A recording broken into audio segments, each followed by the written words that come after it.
keep telling, especially folks around our age group, like the millennials, it's like, yo, we're sleeping. We could take over the city if we wanted to. Nobody wants to rock the boat. They just want to work and get through their day.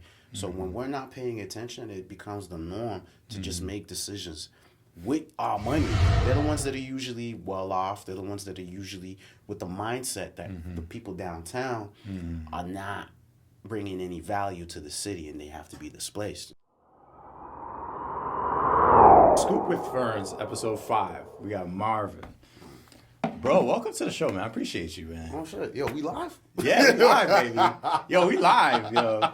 I mean, so you just run, I call it a successful campaign. I was about to type some shit. I was talking to my boys about you coming on. And I was like, yeah, he ran an unsuccessful campaign for, council at large. But, like, I don't look at it that way at all because of how many people are brought together and introduced to the political process. Yeah. I mean, I wanted to catch the dove. I really wanted to win. I know. Yeah, I know. for But sure. you caught a couple, though. Yeah, Not the big one. Not the big one. Yeah. Not the big one. But like you said, we got a lot of people activated, especially a lot of young folk. Like, we really tried to go after the younger crowd too.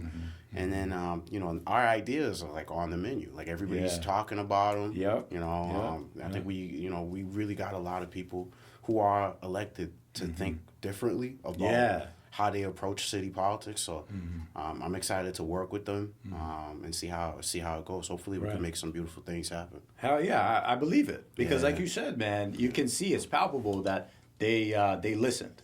They paid attention to, what everybody else was saying, whether they were opposition, whether they saw them as allies, whatever it was. The mayor, Jared Nicholson, I think, the crew that he's put together, I think is, I feel like the word diverse has turned into like a buzzword, but for real, I think there's people involved who come from different parts of the city. Yeah, I was really happy to see his transition team. It's like all people that I have good relationships with, but also different political beliefs, different races, different genders. So it's like different socioeconomic, standing. Yeah. No, Jared's a sharp dude. I'm really excited for him. Excited to see what he brings to the city for sure. Good, dope. I was not familiar with him.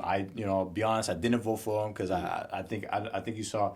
I didn't vote for Darren either. Yeah, I'm just down not to. I'm no longer voting for people like I just don't know. You know what I mean? It's not. That makes sense. That makes sense. And I think for me that was like the biggest taking point out of this is like there was so much that we learned, and I think one of the things that I really learned is that like. I would say me and my team, but I really need to spend a lot more time really getting people to understand how the process works, who's in it, and what they believe. Yeah. So they can really put their all into it, yeah. Bro, I think the most important part of learning the process is just learning how, things as common but are not talked about enough as the kickbacks, that real estate developers get. Not kickbacks, but subsidies, right? That we pay for as taxpayers, and what they're supposed to kick back to the community in return, but haven't been meeting their end. What's a recent example of that? Yeah, I mean it's the one that I brought up a lot during the campaign. It was a couple of years ago. I'd say almost 4. The city council voted to approve a $2.5 million tax break. Now, it's unclear whether or not they got the full $2.5 million, but they voted to approve that. Gotcha. And it was a tax break to incentivize them to build luxury apartments in Lynn. What was so shocking about it for me was like, that land that they built it on before, it was actually a community garden. It's keeping a lot of kids out of trouble. Yeah. And I understand they didn't own the land and that, the gardens are still thriving in other parts of the city. But you replaced it with luxury units that the taxpayers footed part of the bill for, and none of us can afford. Right. I would stand out there, my team and I, and we would talk to the folks going in, and a lot of them were folks from like other cities and towns, people who were like recently divorced, students who were here for like a year, they were just trying to get some cheaper rent while they studied and then they're out. Gotcha. So it was just like, cheaper rent, but it's like they're paying it with student loans, right. You know what I'm saying? It's right. Like, You know, Right. when you're starting a studio apartment at $2,000, that's Right. Now, when you say it's unclear if they got the full 2.5 million or not, what does that mean? And why is it unclear? and that's this is the BS that I'm really trying to get people to wake up on, right? Like it's unclear whether or not they accessed the full 2.5 million, right? Like and that wasn't really conveyed to the people. The thing is that like I think we've gotten to a point in the city where folks, have just kind of, people, nobody wants to rock the boat here in the city. We're a city mostly of, young people, working class immigrants and whatnot. Nobody wants to rock the boat. They just want to work and get through their day. So when we're not paying attention, it becomes the norm to just make decisions with our money and not even explain it to you. Because if you're not voting, if you're not participating in the process, then it's like, why do I need to talk to you? Right. I'll talk to my gang, and Exactly. and the gang who are voting for it. They're Right. the ones that are usually well off. They're the ones that are usually with the mindset that the people downtown are not bringing any value to the city, and they have to be displaced. And there's a lot of people in the city who do believe that. Those are the people, unfortunately, that are more likely to go out and participate. So. Right. Wow. So you believe there's actually an intent to displace. It's not a. Yeah. It's not a consequence of trying to beautify Lynn. There's an actual intent, in your opinion, to displace. Yeah, 100%. There was I remember a couple years ago. No, I said a couple years. I'm getting my timelines all mixed up. It was about 6 years ago. Come back to the city from school and whatnot. Gotcha. And one of the politicians, he was a city councilor at the time. He wrote in the newspaper, and I still have it. He said, "We want people with disposable income living downtown." And so, for those of us, what they, the political lingo was always like on some sideways. What he really is saying is, we don't want no working class poor people downtown. Right. We want people with guap. We want people with money. Right. And that's what that says to me. Yeah, and that's if exactly. I'm reading between the lines. Yeah. Yeah, right. And they're very clear about that. Now, my thing is like, okay, I can understand that. I can understand. I want a beautiful downtown. I want nice restaurants downtown. Right. I want to feel safe. I want my sisters, my friends to feel safe walking downtown. Nobody's denying that. But how are you going about that process? Are you talking to the cats? Are you talking to people and letting them know, like, hey, this is the plan? Do you have, like for me, it's like, okay, even if you weren't for affordable housing, and affordable housing means different things to many different people. You know what I'm saying? Naturally, yeah. But like, even if you weren't for that, why wouldn't you do a financial literacy program? Get people to save some money and then get them into a home. They won't even do that. And I guess that's where a lot of my anger was coming from. Yeah. And where a lot of that frustration from some of the new candidates you were seeing coming from. It's like, yo, we've been here for years. Right. And we haven't really necessarily been involved. And now you're getting ready to just kick us out for what? Right. Yeah.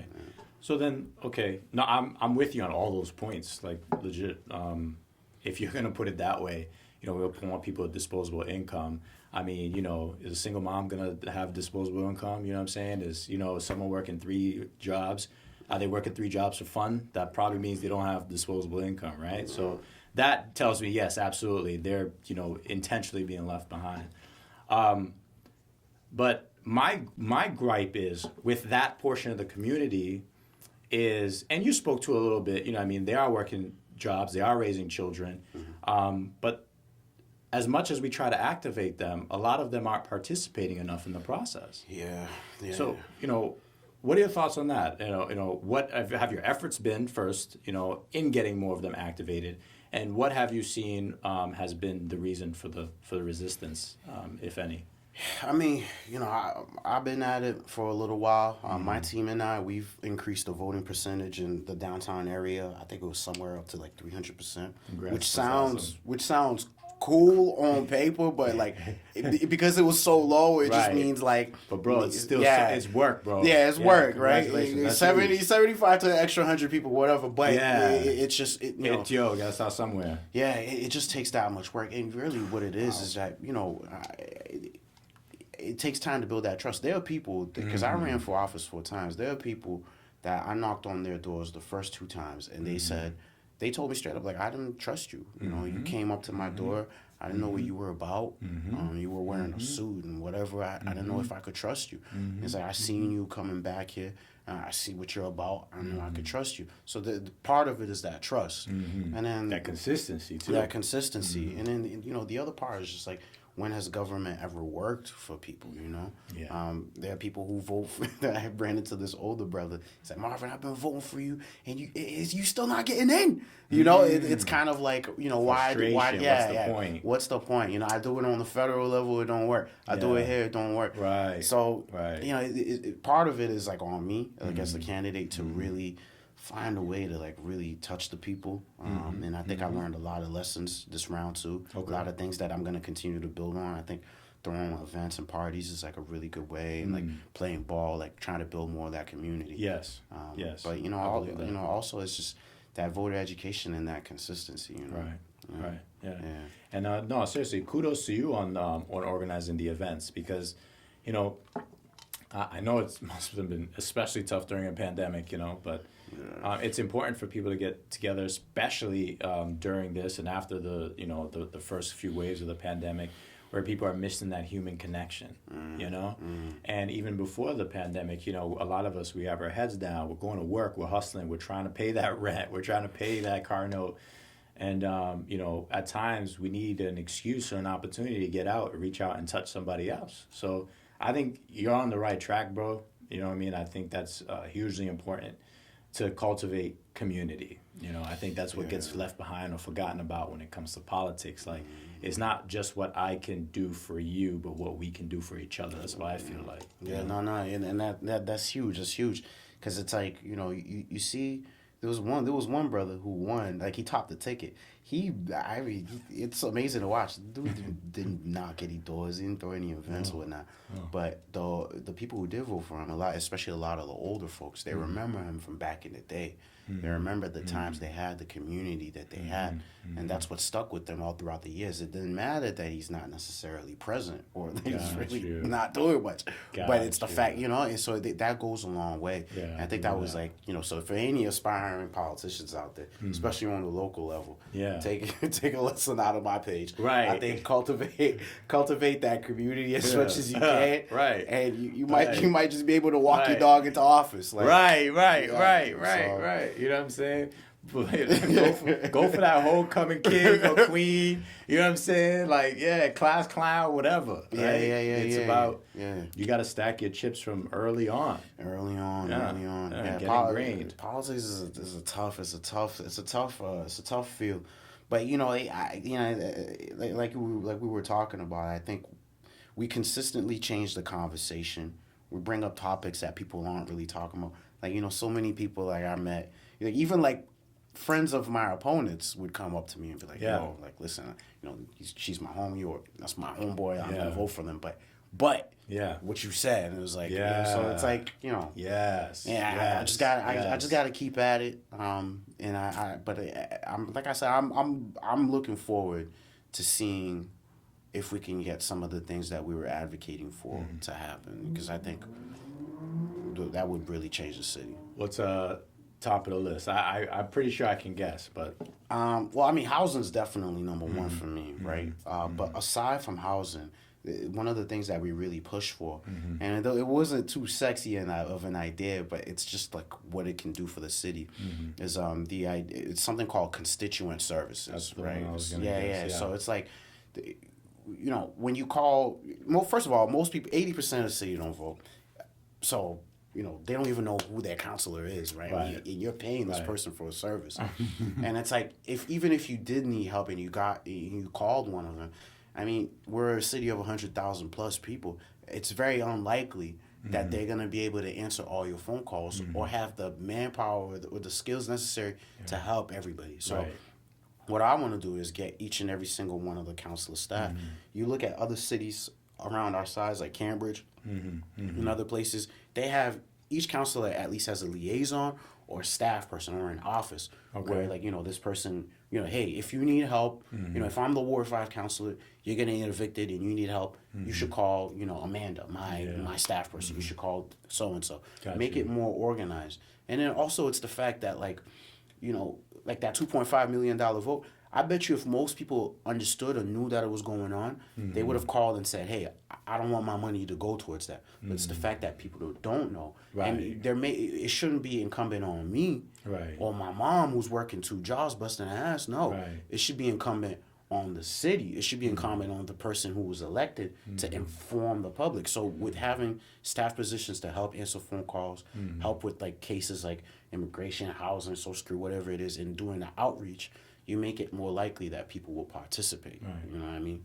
And make it easier for them to know what the hell's going on. I agree. Yeah. I think that's a wonderful idea, man. And it's a good way to like extend that the roots out. You know what I mean? To get people more participating more and having the process be more just more visual. You know? Yeah, one of my main things that I really want to do, especially for the summer, is I want to do a city council meeting at the beach. Oh, man. Right? That would be lit. Yeah. Like my main, like, okay. What sucks is like in Lynn, which is I think is so stupid, is like you can't have you can't have bonfires at the beach in Lynn. And I think it's like a state issue, so you have to go through the state to face it. But ideally, my dream, we'd have we dig like a sand fire pit, you know what I mean? Have a whole thing, you know what I'm saying? Yeah. Do the meeting there, people walking by. Yeah. It's like, hey, this is your counselor. Right. This is, what are we behind closed doors? Yeah, I'm not trying to run up in City Hall. I don't know. You know what I'm saying? How many people look like us, bro, trying to just stroll up in the City Hall, just, you know. It's uncomfortable. I feel that. It's uncomfortable. I feel that. I get that. Yeah. So, stuff like that is like really expanding it out, That's kind of my main mission, so. No, that's beautiful. Like, man. Yeah, man. How do we get these processes in front of more people? You know, I do see a movement. I ain't gonna lie. I do see trying to get people involved in Zoom, especially like at the outset with this new administration. You know, it seems like okay, they're pushing things out there on social media. Like, I can't remember any of the last mayors being as active as social media as the Jared Nicholson is right now. And as many of us know, social media is the wave. You know what I mean? I'm not just talking about Facebook. I'm talking about Instagram too.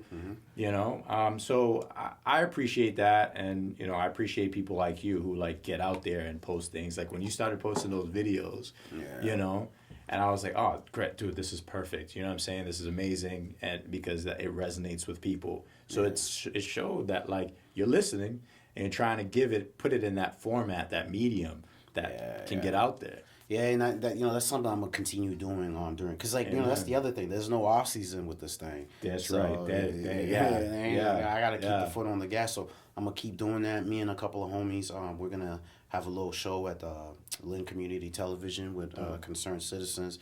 So we're gonna continue that whole format and just having that real raw conversation, because that's what we need more now more than ever. I think. Yeah. Too much faking going on. I agree.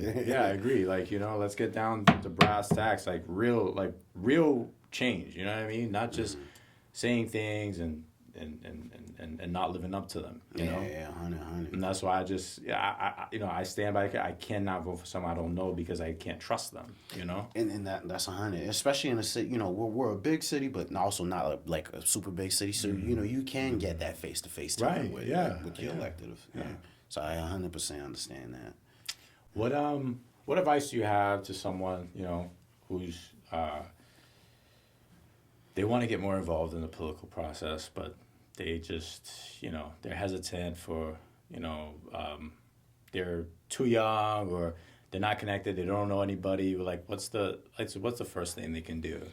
I would say get involved with one of our nonprofits in the city. Whatever. There's a nonprofit for almost every interest issue. Okay. If you care about housing, there's a couple. If you care about black issues, there's a couple. Okay. There are definitely commissions. Yeah. Committees. Okay, committees, gotcha. Or subcommittees that you can get on as a part of the general public. Yeah. Yeah. And hit up your counselors. One of the things I always tell people is like, you can't be nervous calling elected officials. It's like, you're the boss. You know what I'm saying? Right. So if you're being like, oh no, like get on the phone, be like, yo, what is this? That's your birth. That's your right. That's your right. Right. You know? As a taxpayer, like So I would say that get involved with one of the nonprofits. You know, do some park cleanups, meet some people, get on one of the committees, the subcommittees, and then from there, it'll just grow naturally because then you get to meet more people, you get to figure out where your niche is and whatnot, and then have you ever thought about, you know, working as someone who connects constituents to their representatives, you know, on a regular basis, like creating a team that's just like, hey, have you called your counselor today? What you just said is an amazing slogan. You're the boss. Like I saw that in lights and everything. I saw it on social media posts. Like you're the boss. Like why aren't you? You know, because I can think of, you know, so many people who are having issues in the city, especially housing issues, because that's one of the highest crises that we're facing right now, and they have no idea how to turn. I can't tell you how many people I've run into who could use Raft and had no idea it existed. You know, could use advice from inspectional services. You know, and have no clue about how that they should even go there. So yeah, something educational and working with people, I think would be freaking amazing and right up your alley. Yeah. I mean, you know, that's something I really I've been thinking about because it's like, you know, so I spent about 5 years working with the congressman doing constituent services. Seth Moulton. Yeah. So I got the skills for that.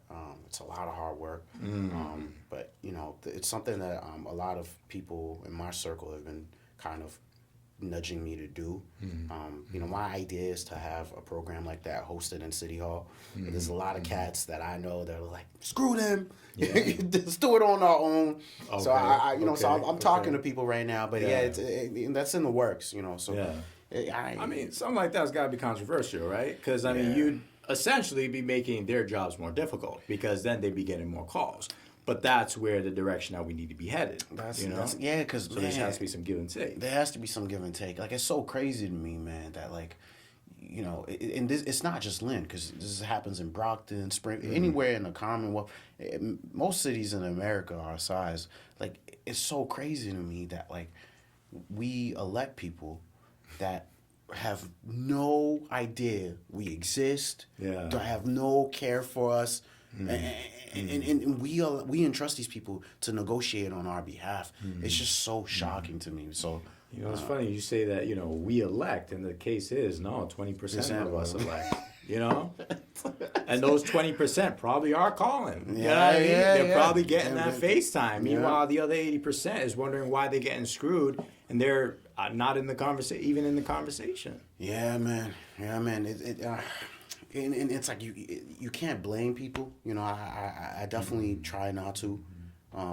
You know, I get frustrated, but you definitely can't blame them because it's like, you know, like I was so excited when Obama got into office. You know, I remember being again like just like the thought of like white people voting for a black man. I just you know at that time before then I really didn't even think that was a possibility. You know, he got in and then what happened? You know. What did our lives really change? Did we really get what we needed? We didn't, and I think because you know we elected him thinking that he would just understand what we wanted, and that's not how this politics things works. No, you elect the person, but you got to keep the foot on the gas. You got to keep the pressure on. Right. 24/7. Right. You know, if they sneeze the wrong way, you call them on the phone. Hey. Right. No, I believe that. I believe that wholeheartedly. And you know, if you're not doing that, somebody else is, and it's going to always go in their favor because you know they're the louder. It's probably a developer. You know, it's the people with money and power, the police unions. You know, they getting first dibs. And you know, and I was talking to a lot of like the young artists in the city. Like, you know, a city our size, we don't have like a communal studio for the kids. You know what I'm saying? Like things like that. Like I was just like, you know, but you know, we're gonna continue working on that. But you know, it's just I keep telling, especially folks around our age group, like the millennials, it's like, yo, we're sleeping. We could take over the city if we wanted to. Absolutely. You know? That right there.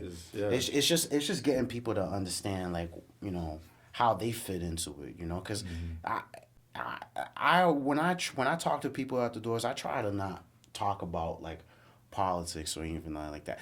To be honest with you, a lot of the people who voted for me, like I had like a lot of Trump people who were like, "Yo, I rock with your message." Because when we approach people, it's not about like whether you're left or right or whatnot. It's about like, "Yo, how are you living?" You know what I mean? Like, That's my approach. yeah. How's your mental? How are you feeling? What do you want to see? That's how we always started it. Like, what's your vision?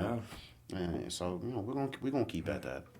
I'm glad you touched on that because I'm definitely very against just writing people off based on their political affiliation. You know, I think we all grew up a certain way. I think we all grew up siding with a particular thing, and probably a lot of it had to do with where our parents fell on that spectrum.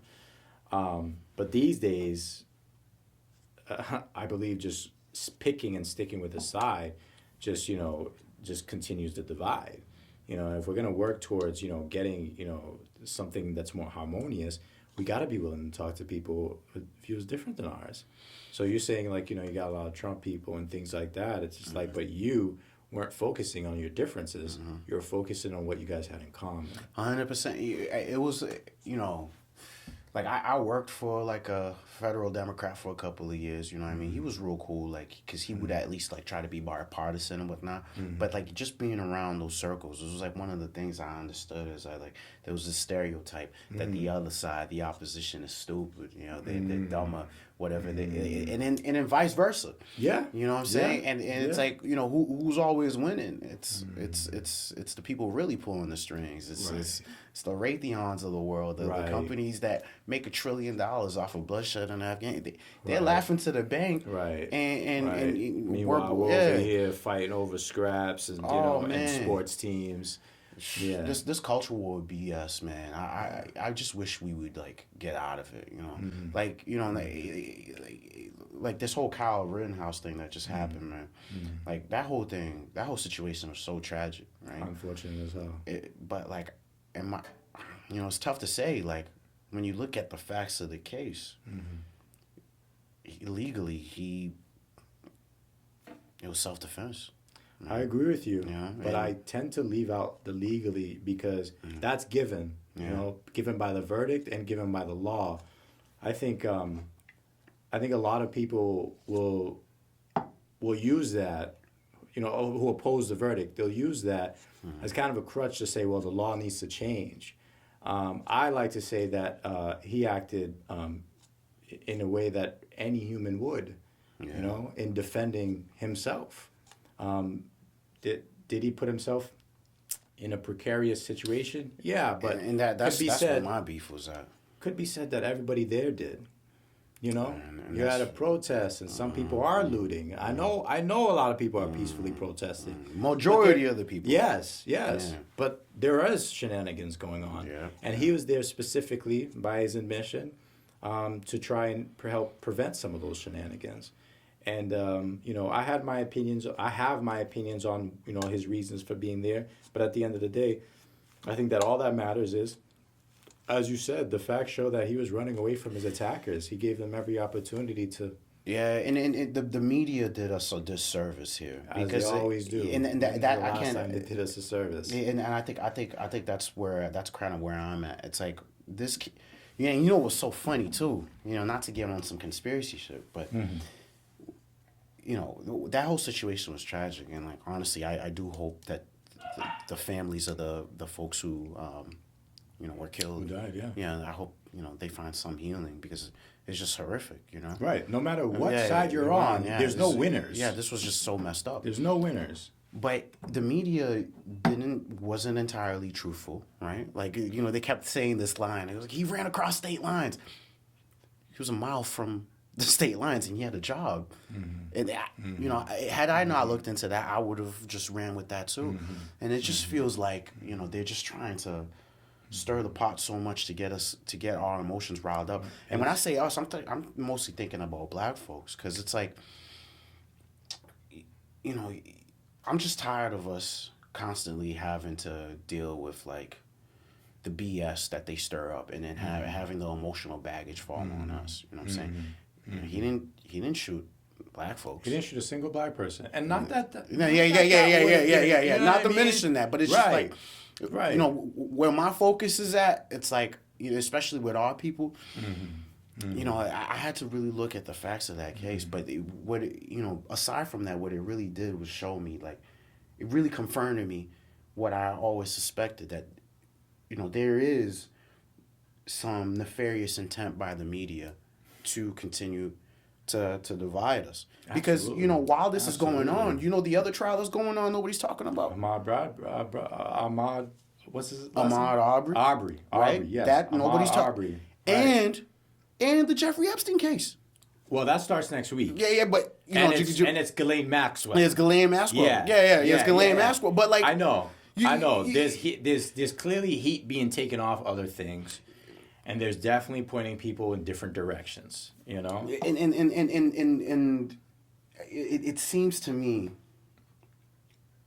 It seems to me that I think, as a society, we really need to start unplugging from mainstream news. I'm completely with that. Like, after this whole verdict, just seeing like how you know, you go on Facebook, and if you took the wrong side, right, it's like, oh well, I can't be friends with this person. Boom, that's it. And it's like, wait, hold on, let's take That's a it. whole step back. What, like, you know what I'm saying? Like, how did this thing start? Hold on a minute. It's And God forbid you disagree with someone. Like, let's say someone goes to your DMs and says, like, oh, they oppose this this view that you posted about, and you simply articulate your position. You know, you show, well, here's this evidence as to why. Whether it be with the Rittenhouse case, I had this go down with a couple of people with I believe her name was Michaela Bryant.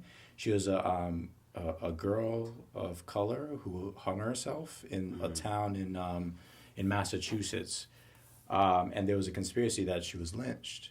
Because earlier in the day, she had gotten into a fist fight with some teens. Yeah, I remember that. And the reports were that she was jumped, but a runner found her, running, and she was in the woods, and she had hung herself with a belt.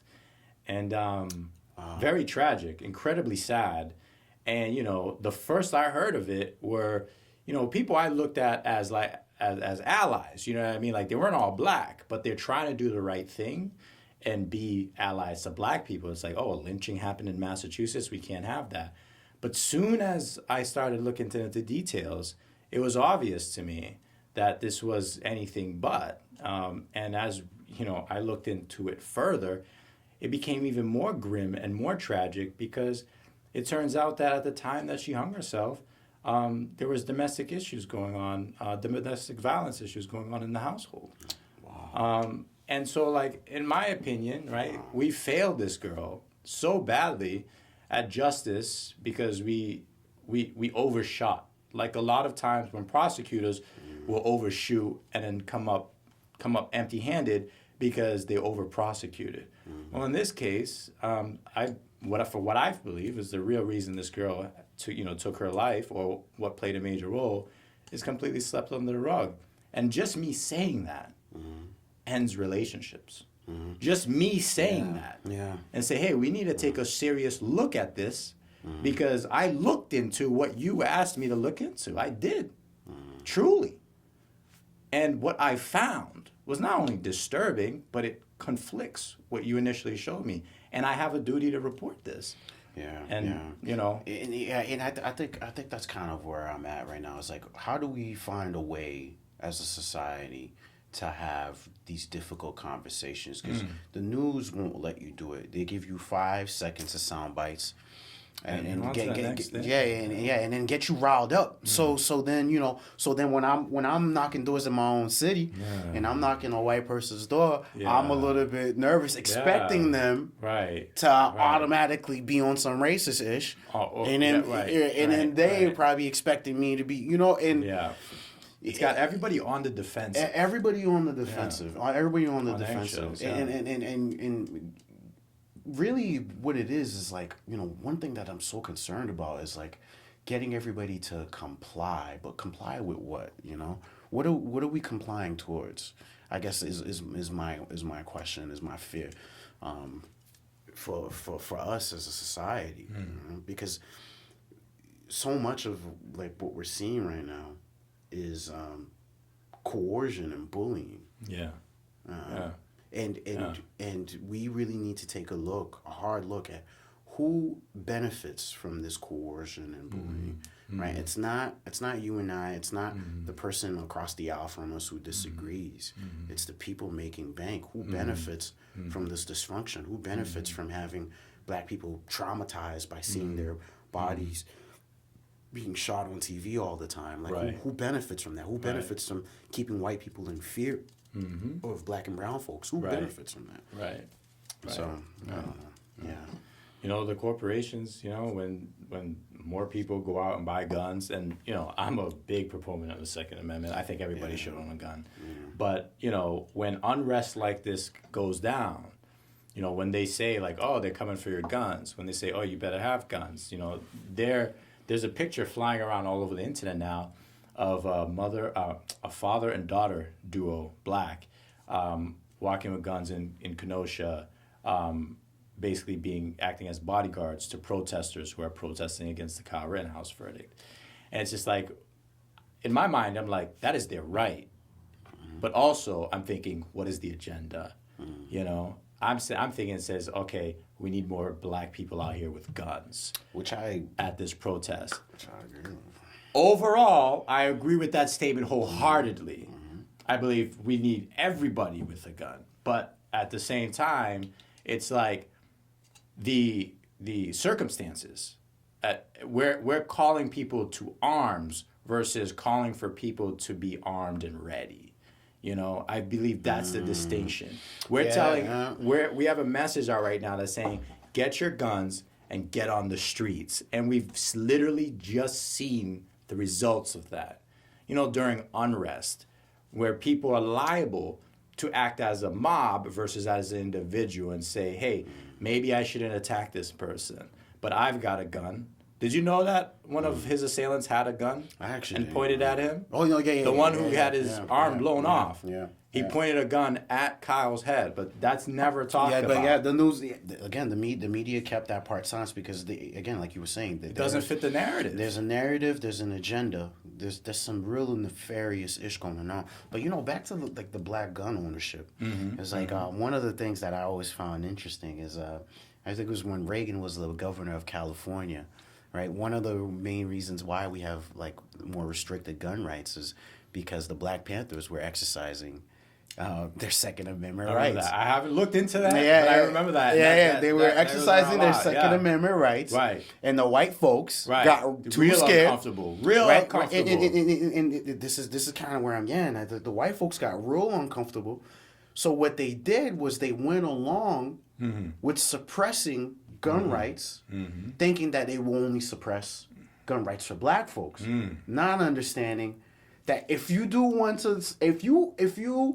call on the federal government to silence or limit somebody else's rights, even if you disagree, you automatically do it to yourself. You know what I'm saying? And you would think we would have learned this lesson over and over and over and over, and we just keep making the same mistake. We keep, and I'm seeing it now with the censorship. You know, with the censorship from these major tech companies, because you know, on one hand, prior to that, preceding that, 9/11, Patriot Act. Oof, oh Lord, yeah, don't get me started on that, dude. Like, I know, I just have to bring it up. I just have to bring it up. This is, and I talked about this a lot, especially in my previous job. Like, we cannot legislate through fear, or rather, like, you know, if you're legislating, you have to have a cool head. You know, you can. We're human beings. We're gonna have emotions. But if you're gonna be making something into law, you're gonna be making a policy. You need to be as level-headed as possible. Amen. And we saw what happened with 9/11. We said, okay, we're scared. We want the federal government to start spying. You know, on everybody. They're not gonna spy on us. Yeah, they're not gonna spy on us. Come on. So now we know that the level of technology that they have is so advanced that like you ever been mad at somebody and you were gonna text them some shit and then you were like nah and then you, like you delete it. Yeah. They have that. They have what Right. you typed that you deleted. Right. That's the level of intrusion that we've accepted. Right. That we've signed away on. That we've signed away on. So now we've got that. But now we've got a situation where those of us who are on the left side, I'm watching some, and I'm a lefty, you know what I mean? I'm watching some of my allies call for censorship of people on the right. And I'm like, oh boy. Having no idea what repercussions that will have on them. When I didn't vote for Donald Trump. Not a Trump fan. Neither did I. And I'm definitely not a Donald Trump fan. Definitely People not. think when I say "Let's go Brandon," it means "Let's go Trump." Yeah, no. It means it can be fuck both. Fuck Donald Trump, but let's go Brandon. Yeah, that's my motto. I mean, I got some heat for Biden too, but allowing Twitter to remove Trump was, I thought, was one of the biggest failures of I don't even want to. It was one of the biggest failures of the decade because what people don't understand what we just allowed to happen. Allowed. That's it. we just allowed private companies to tell you what can and cannot be said. And these private companies, their agenda is the bottom dollar, what benefits them. Boom. So now when you have a situation where an even more competent, and that's what I'm really worried about, an even more competent version of Trump comes in, who's even more ideological than he was, comes in. He comes into power. What do you think he's going to do? So those of us on the left, we're going to speak up. We're going to be like, oh, hell no, fuck this fascist. And I agree. Right. But guess what? Right. You've given them the power. We gave them the power to do that. Given them the precedent Oh, Lord. to shut you up. Oh, Lord. And that's the problem with power. People forget just how quickly it can change hands. How quickly the shoe can be on the other foot. Oh, Lord. You know? So we say, when we have the upper hand, oh, let's squash them. No problem. It's easy. Not realizing that one day soon, we'll be on the other end of that boot. And it's happening quick, man. Like, I have to say, it was like one of the main reasons I ran for office, too, on the local level is because, as far as I'm concerned, the federal government has abandoned the American people. Agreed. Absolutely. In favor of corporations. Yeah, I don't think no question. Nobody should be under any illusions that I'm sorry, no. It's just more obvious every single day. Yeah, they're not with us. There might be a few in there here and there that are trying to do, but even AOC. they're limited. They're limited. Right. They can't really do much. Right. You have to have a strong local presence, a strong community presence to counteract what's coming. Because what's coming right now is, my socialist and communist friends call this late stage capitalism. This is where capitalism has just gone completely out of whack, where you have a situation now where corporations can tell you what you can and can't put in your body, tell you when and you can travel, tell you what you can and cannot say. Right. And people are so blinded. Like, we're already living in an authoritarian society, and I don't think people understand that. They can't see it because they still have their little vacations from reality. And it's with the type of work that we're doing, it's very hard to have that conversation in 15, 20 minutes. That I have with that person, but it's like what's happening right now. You're seeing the rates of depression, suicide, and the sadness that's going on. We're too dependent on the system, and we have to break free. We have to do something new. And do we have the courage to make something new? Do we have the courage to speak our minds? It's yet to be seen. So far, I'm not too optimistic, but I'm hopeful that, especially that's the way I say it, is like, if I can model it, maybe somebody else will feel more confident to say, well, you know what, Marvin, and That's why I lead with an iron fist, man. That's why I say whatever the fuck's on my mind on social media, wherever. Yeah. No matter who's gonna follow me, no matter who's gonna, say like this or that, is because even when I'm wrong, even if I'm wrong, there are, kudos to the people who come to me and have conversation. Yeah. I mean, kudos to those people who is like, oh, okay, thank you for giving me your perspective and give me an opportunity to rethink some things, But also, when I'm right and I'm giving people the confidence to come out of hiding, basically, to express their views because they're controversial, I'm proud of that. Yeah, I'm proud of that. Yeah, because that's how change happens. I was last year during the elections, because I'm a big Bernie guy. I'm a Bernie fan. Really? Yeah, I'm a Bernie. So look, I've guessed, honestly. So Bernie at the end of the day was probably the lamest revolutionary ever, right? I keep it real. But he really was. But you know what he's like? He's like that friend that tells you deserve better. Mm-hmm. Mm-hmm. He showed me and millions of other people that, yo, you're right. Yeah. I can ask for. I'm beautiful. I deserve better. So that's what Bernie. So I was rocking with that message. You know what I'm saying? Yeah. So I was Team Bernie. Mm-hmm. Same, actually. I just not so much Team Bernie these days. Yeah. I mean, he's 74 years old, whatever. But I was doing as much as I can to get the people that follow me, that kind of like look to me for an analysis, to give them as in-depth of an analysis on Joe Biden as possible and why he would be incredibly dangerous for us. And I remember I got the flat, oh my God, all these like moderate milquetoast liberals. Milquetoast liberals. Yeah. I call them the boutique left. Oh my God. Yeah, man. Some of them are worse. Some of them are worse than the Trump folks that they hate. Amen, brother. Because amen. This idea that voting for Joe Biden makes you less racist. Oh my gosh. Was so absolutely disrespectful to me. Oh my God. You talking about the man who he literally is the father of mass incarceration in this country. He is the architect of that. He incarcerated a generation of black men, kept them in jail longer than they needed to be. And then you tie on Kamala. Oh my God. Me and my boy, we was laughing about this because we was like, yo, this is the mass incarceration ticket. Right. How dare Lock them up forever, team.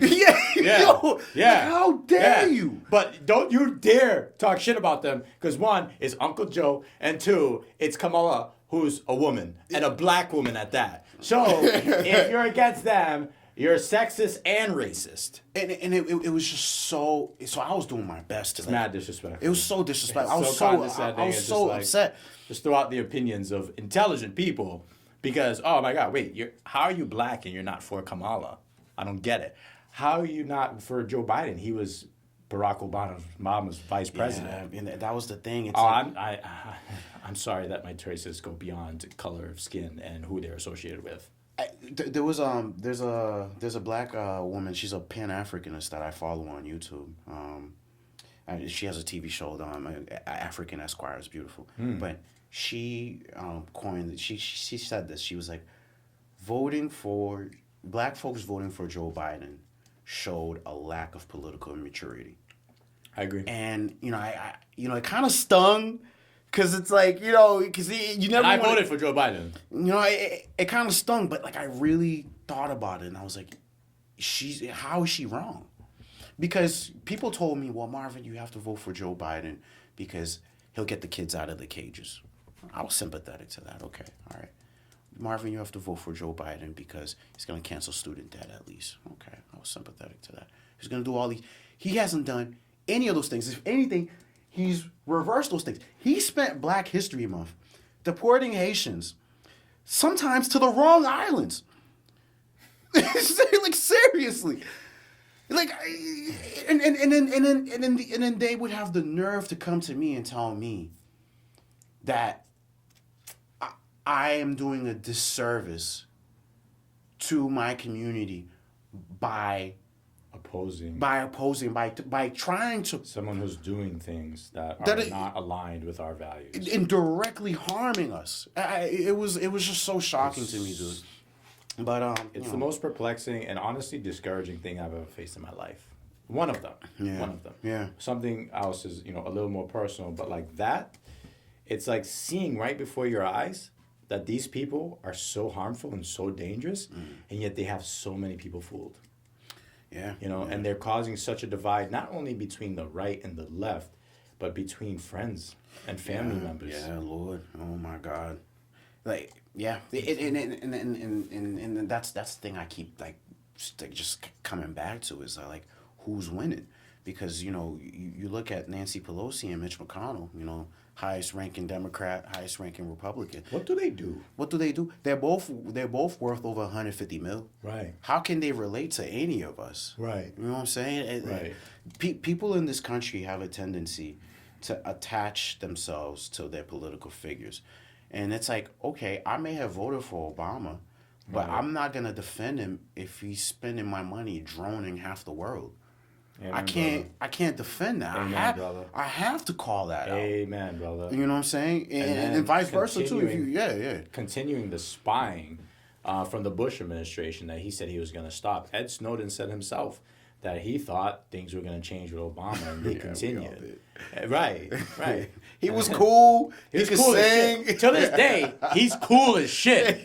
Barack Obama is one of the smoothest motherfuckers to ever walk the planet. Dresses well. And he got an opportunity to be president. I'm not knocking the man in totality, but as president of the United States, he merits criticism, much like any other president before him, especially when it comes to answering to the black community, especially on police brutality.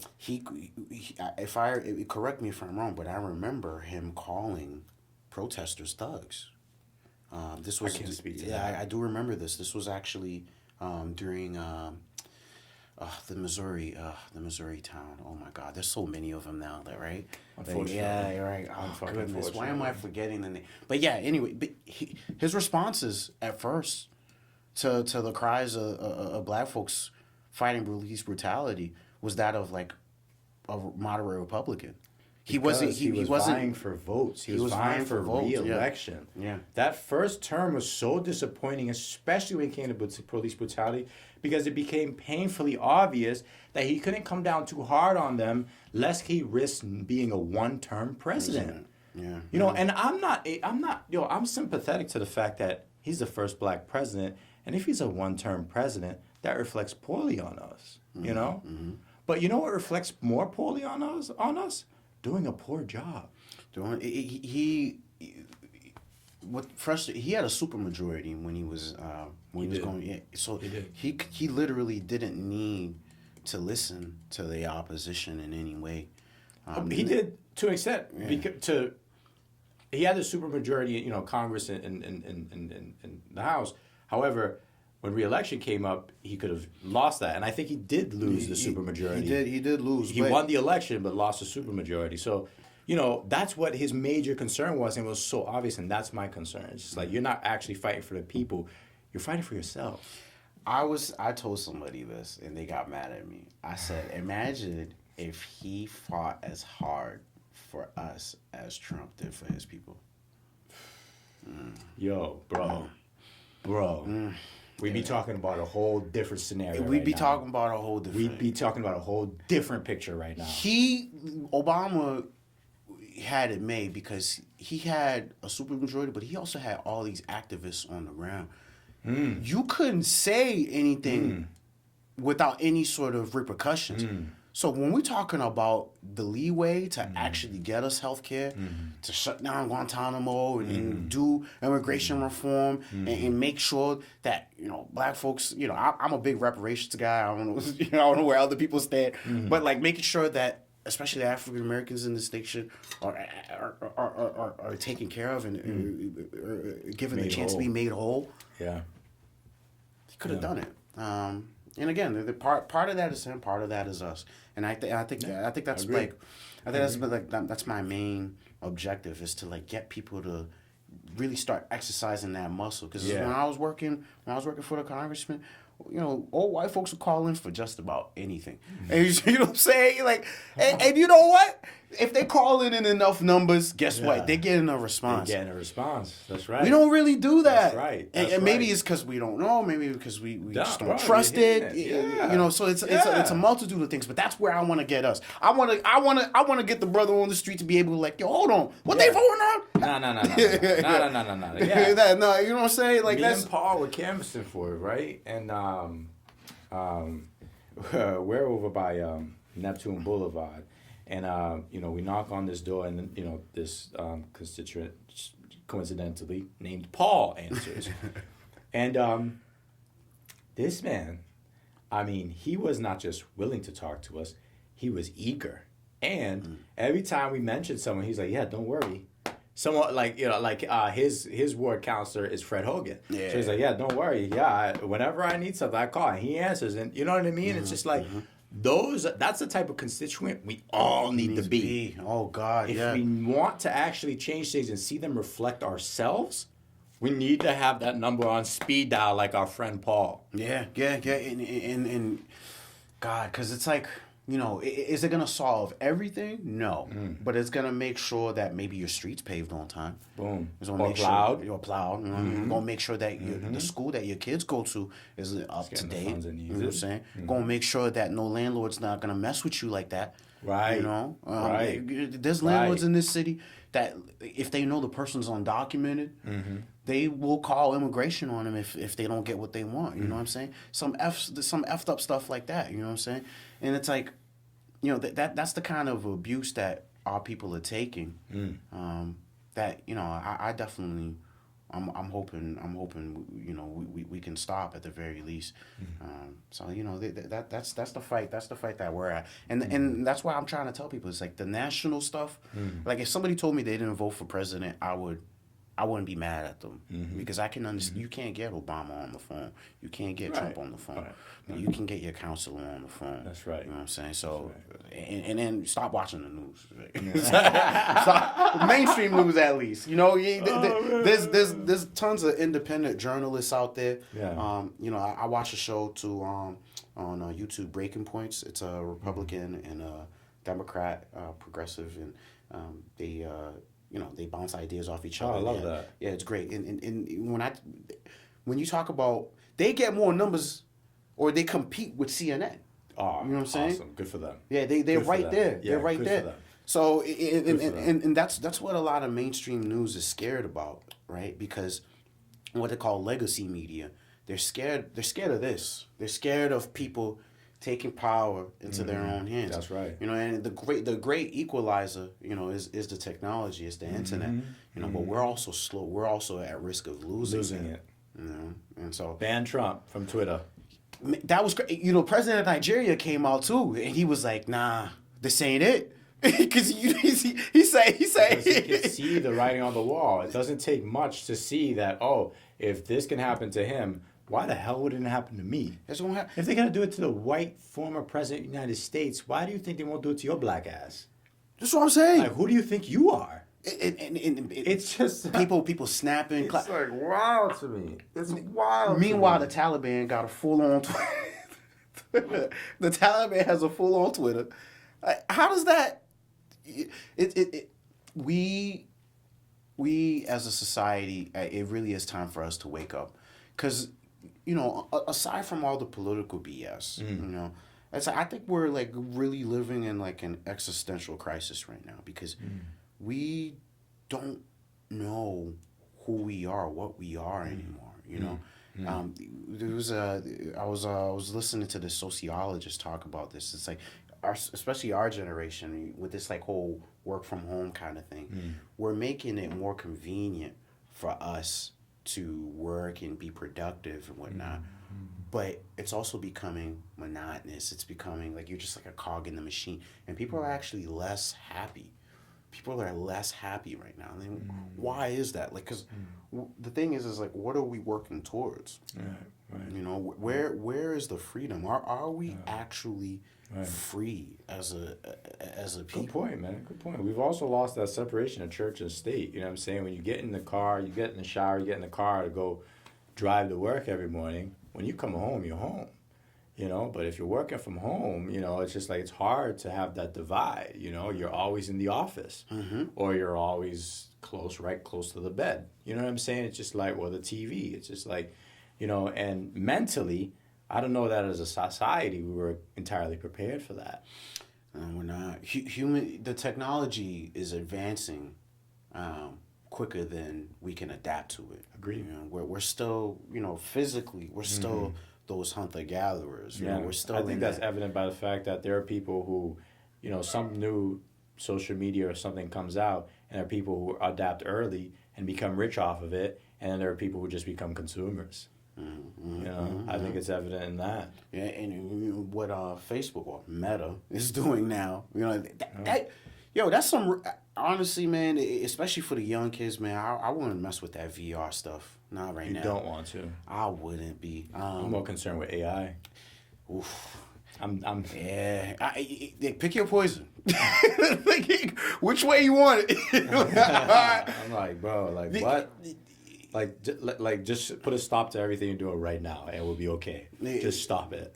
I always say this: just because you can do something doesn't mean you should do it. Amen, bro.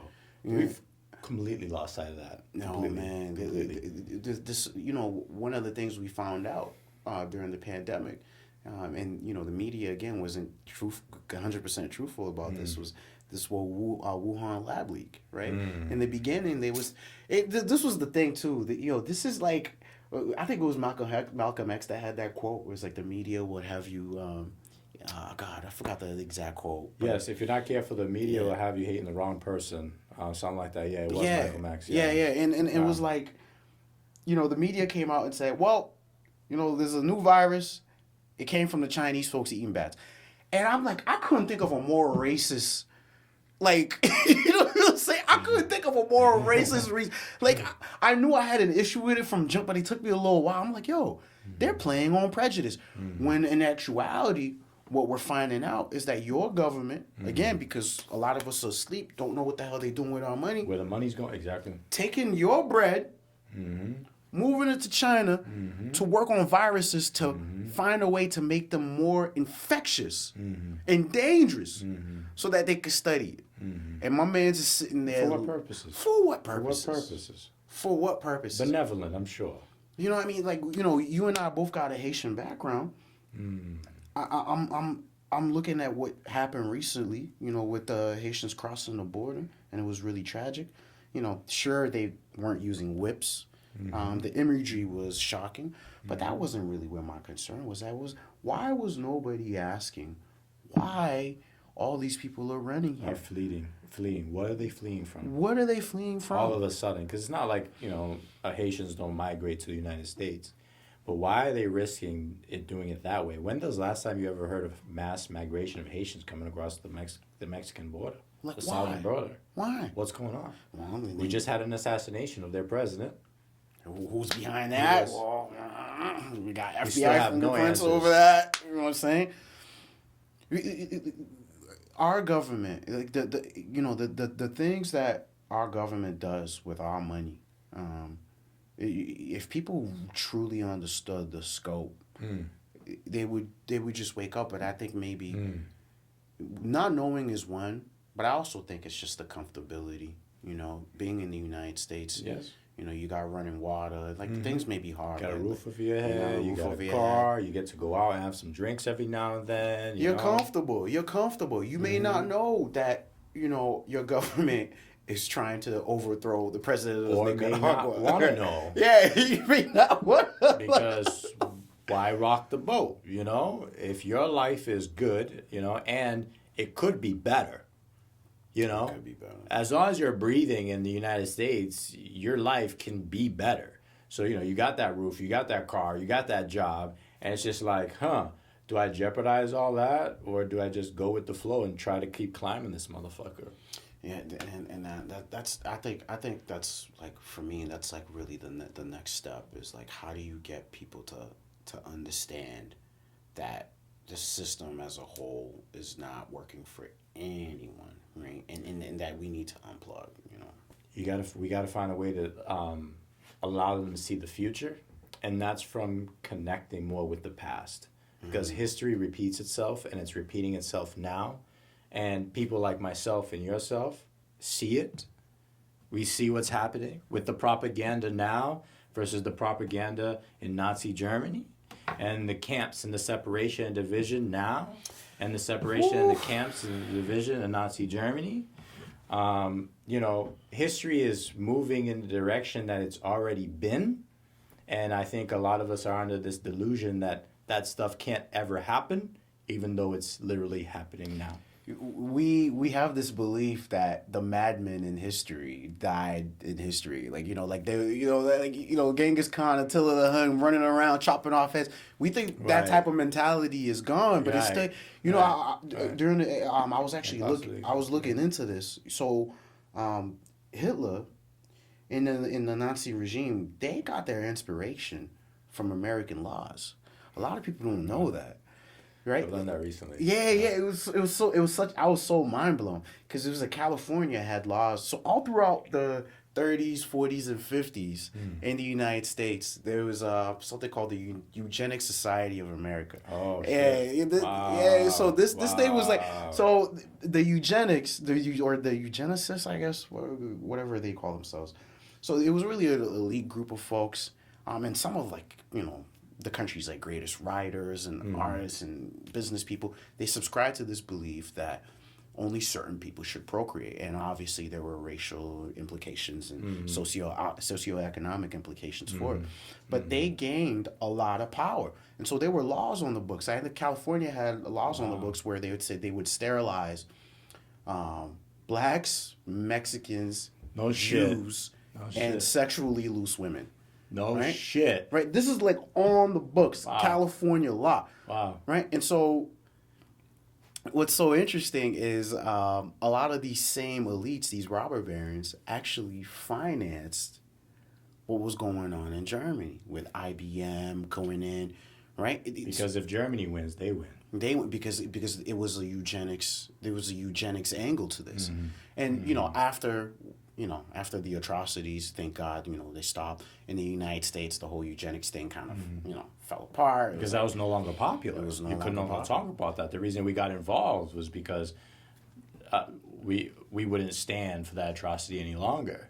Straight up. And thank God, right? 11th hour, be damned, but, we got in there. And, God forbid you could still support any of that kind of thing here in America. It became taboo, even though you had your brothers undercover supporting it. They had to run undercover. This is So I have this theory, and people kind of think maybe I'm crazy for it, but there's definitely proof. So we know after all that, eugenics kind of fell out of favor with the United States. They stopped sterilizing people, running experiments on them. Well, we hope. Because Yeah. But the government ran Operation Paperclip, right? Operation Paperclip, where they went to some of the folks in the Nazi regime, the scientists, and gave them new identities, new everything. Yeah. Brought them into the United States to work within the United States, and some of them got in with those same eugenicists who rebranded what they were. And so these people, these Nazis, this sick ideology, they never went away. Yeah, it didn't disappear. Right, off the face of the earth. Right. They just they rebranded and went underground. Bided their time. You know what I'm saying? Yeah. So waiting for an opportunity. Right. Yeah, waiting for the opportunity to do it again. And you were just mentioning this. It's history repeats itself. We're both seeing it, right? We're seeing the fear. We're seeing people started to get ostracized. People starting to get labeled. These are the disease. Those are, right. Where is it going to lead? Right. And again, what's so funny is what's the next steps? What's the next? And there are a ton of racial implications for this. Yeah, no kidding. Right? Because you saw the law in New York. Was it the vaccine passport law in New York? That mostly affects young black folks. Black and brown. Yeah. Absolutely, no question. No question. How ingenious would it be to know that would be the outcome, and this is the direction we need to take to influence this outcome? Boom, we're just knocking a bunch of them off the map, and we're gonna get a bunch of white people and black people to celebrate it. And that's the Bro, that's the ultimate checkmate, bro. These guys, man, like it's 50 steps ahead. Yes, 50, yes. Because they've been studying history, and they sat and they waited and they watched and they manipulated from the shadows. And when they found the time to strike, they said, let's go. We've got all the tools. We've got all the tools. And that's the thing that's like so, like, you know, I know people may think like, oh, wow, this dude's like great. But like, all you have to do is literally just open your eyes. You know, the best place to hide a secret is out in the open. You know, there is no secret. Bill Gates owns 70% of U.S. farmland. What's his agenda? Did anybody look into his history? What's his connection? Right? Somebody should look into what Bill Gates' mom was doing. Well, I don't know. Just a hint. He's big on eugenics, right? Eugenics. Big on eugenics. Like, how interesting is that? Is that a coincidence? Right. I don't know. Right. I don't know. Right. You know, Bro, I don't. before we go, I want to remind me, because I have to send you this video of a cat. He was a defector from Russia.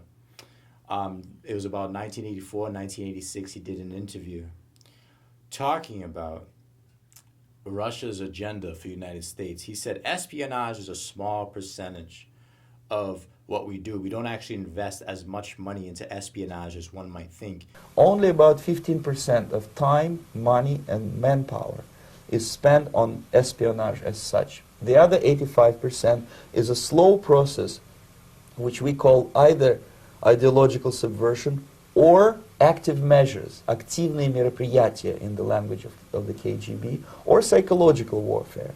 What it basically means is to change the perception of reality of every American to such an extent that despite of the abundance of information, no one is able to come to sensible conclusions in the interests of defending themselves, their families, their community, and their country. It's a great brainwashing process which goes very slow, and it's divided in 4 basic stages. The first one being demoralization. It takes from 15 to 20 years to demoralize a nation. Why that many years? Because this is the minimum number of years which requires to educate one generation of students in the country of your enemy, exposed to the ideology of the enemy. In other words, Marxism-Leninism ideology is being pumped into the soft heads of at least 3 generations of American students without being challenged or counterbalanced by the basic values of Americanism, American patriotism. The result you can see. Most of the people who graduated in the 60s, dropouts or half-baked intellectuals, are now occupying the positions of power in the government, civil service, business, mass media, educational system. What we do, essentially what he said was it's propaganda, but it went deeper than that, because he talked about injecting into this education system, into the school system, and then after 20 years, they'll be ripe to be manipulated. He also used the term mind control, and I know that is like, you know, conspiracy and this and that, but brainwashing, mind control, another word for that is manipulation, influence.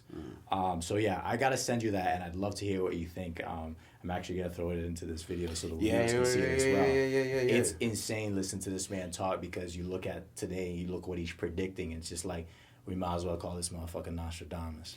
Yeah, man, and it's like, you know, whether he was right or wrong, it's the fact that we as a people don't have enough control over our education, over our health, over so you know, if we don't know, then we can believe anything. You know what I'm saying?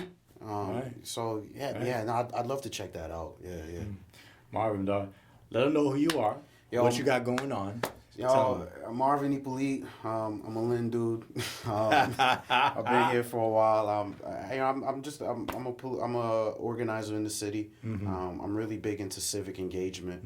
I'm trying to really get people to get active. It's not even about me or whatever political beliefs you may have. It's about you, bro. The people who live here, the roots, the grassroots, taking back your power, taking control over your lives away from these corporate overlords and the system that's not serving us. So, we're gonna be shooting more videos. You're gonna see me on Lynn Cam TV with a couple of other people. I'm gonna be out in the neighborhoods, knocking doors still, throwing events, playing ball.